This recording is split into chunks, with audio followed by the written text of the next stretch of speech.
Jubilee hills ఉప ఎన్నికల్లో Congress party బలపరిచిన అభ్యర్థి నవీన్ యాదవ్ గారు యువకుడు, విద్యావంతుడు.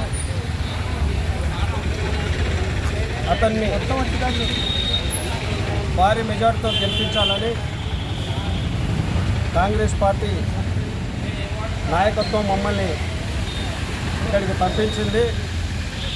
మేము గత 10 రోజుల నుంచి జూబ్లీ హిల్స్ నియోజకవర్గంలో అనేక డివిజన్లలో బయట నుంచి వచ్చినా కూడా స్థానిక నాయకత్వాన్ని కలుపుకొని కాంగ్రెస్ పార్టీ అభ్యర్థి గెలుపు కోసం ఇల్లు తిరిగి కాంగ్రెస్ పార్టీ చేస్తున్నటువంటి అభివృద్ధి కార్యక్రమాలను ఈ సందర్భంగా ప్రజలందరికీ తెలియజెప్తా ఉన్నాం. గత బీఆర్ఎస్ ప్రభుత్వంలో జరిగిన అనేకమైనటువంటి అవినీతి ఆరోపణలు ఇక్కడ మాజీ ఎమ్మెల్యే ఉన్నటువంటి మాగంటి గోపీనాథ్ కూడా అందులో భాగస్థుడే. వేల కోట్ల లక్షల కోట్ల ఆస్తులు సంపాదించాం. మేము వెళ్తే షేక్పేట పరిధిలో కానీ ఇంకా ఇక్కడ ఉన్నట్టు జూబ్లీ హిల్స్ అనేక పరిధిలో కానీ చూస్తే ఏం చెప్తా ఉన్నారు, కొన్ని స్థలాలు అంటే ప్రభుత్వ భూములను కేసీఆర్ ప్రభుత్వం వచ్చిన తర్వాత అప్పుడున్నటువంటి రెవెన్యూ సిస్టాన్ని ఆయన క్యాన్సల్ చేసి ధరణిని ప్రవేశపెట్టి ప్రభుత్వ భూములు లేకుండా చేసింది. ఆ ప్రభుత్వ భూములు హైదరాబాద్లో జూబ్లీ హిల్స్ ప్రాంతంలో ఉండేటివన్నీ మాగంటి గోపీనాథ్ ఖాతాలో ఉన్నాయని చెప్పేసి లోకల్ ప్రజలు చెప్తా ఉన్నారు. మరి కారణం వాటన్నిటి కేసీఆర్ రూపంలో ఉన్నాయట, కేటీఆర్ రూపంలో ఉన్నాయట. పాపం ఈరోజు మాగంటి గోపీనాథ్ గారు తల్లి స్వయంగా కనుక్కున్న తల్లి నా కొడుకు మరణం మిస్టరీగా ఉందని చెప్తా ఉంది. నా మిస్టరీ ఏంటో ఇక్కడ ఉన్నటువంటి ప్రజలందరూ కూడా కాంగ్రెస్ పార్టీకి ఓటు వేసి గెలిపిస్తేనే ఆ మిస్టరీ బయట పడుతుంది. అందుకని ఇక్కడ ఉన్నటువంటి ప్రజానీకాన్ని మేము కాంగ్రెస్ పార్టీ నాయకులుగా ఎస్టీలో, బీసీలు, మైనార్టీ వర్గాలుగా మేము ప్రతి ఓటర్ దగ్గరికి వెళ్ళి కలుస్తూ ఉన్నాం.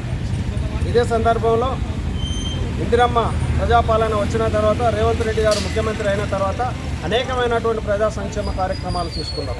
సన్న బియ్యం ఈరోజు ఎక్కలేనటువంటి సన్న బియ్యం ఈరోజు పేద ప్రజల విద్యార్థులకు అందిస్తూ ఉన్నారు. అదేవిధంగా రుణమాఫీ కూడా జరిగింది. దాదాపు అంటే 1,00,000 వరకు ఉద్యోగాలు ఇచ్చింది. 10 ఏళ్ళ బీఆర్ఎస్ ప్రభుత్వంలో ఉద్యోగాలు ఇవ్వలే. మేము కూడా బీఆర్ఎస్ ప్రభుత్వాన్ని చూసినాం, దగ్గరుండి చూసినాం, కానీ ఉద్యోగాలు ఎక్కడ ఇవ్వలే.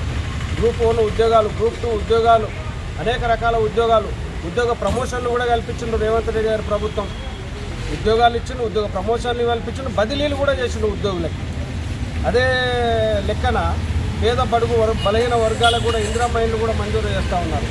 గతంలో ఉన్నటువంటి ప్రజా సంక్షేమ పథకాలన్నింటినీ కంటిన్యూ చేస్తూ ఈరోజు మహిళా లోకానికి ఉచిత బస్సులు కూడా సౌకర్యంగా కల్పించుడు.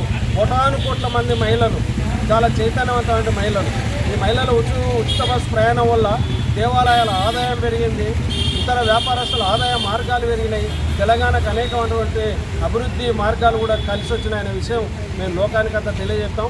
ఖచ్చితంగా కూడా వాళ్ళు ఇందిరమ్మ పాలన పైన, కాంగ్రెస్ ప్రభుత్వం పైన, ముఖ్యమంత్రి రేవంత్ రెడ్డి గారి పైన, రాహుల్ గాంధీ గారి పైన, సోనియా గాంధీ గారి పైన పేద ప్రజలందరూ ప్రేమ చూపుతూ ఉన్నారు, అభిమానం చూపుతూ ఉన్నారు.